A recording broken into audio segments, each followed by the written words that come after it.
Assalamu alaikum, aziz qarindoshlarimiz, hammalarga salomlar.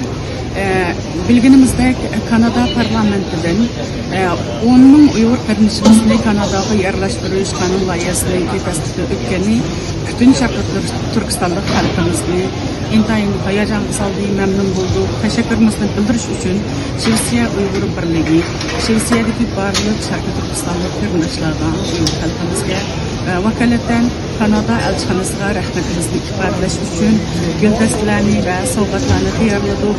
Bugun biz o'z rahmatimizni ifodalash uchun elchixonaga rahmat bildirgili keldik. Hammalarga xayrli bo'lsin, salomatlik yor bo'lsin, qarindoshlarim. Dear Consul General Jason Latour, the recent decision of the Canadian government to resettle 10,000 Uyghurs in Canada has made Uyghurs and their friends all over the world extremely happy. We, the Swedish Uyghur Union, on behalf of all the Uyghurs in Sweden, express our sympathy to the country and people of Canada, and we have no doubt that those 10,000 Uyghurs will make great contributions to your country in the future.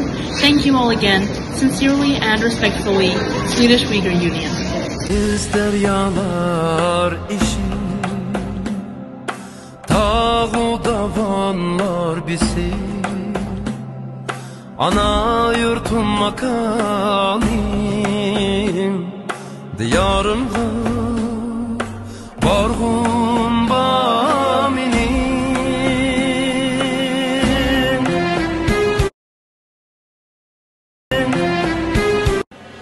Deniz deryalar işin, tağu davanlar bizi, ana yurtum makanim, diyarımda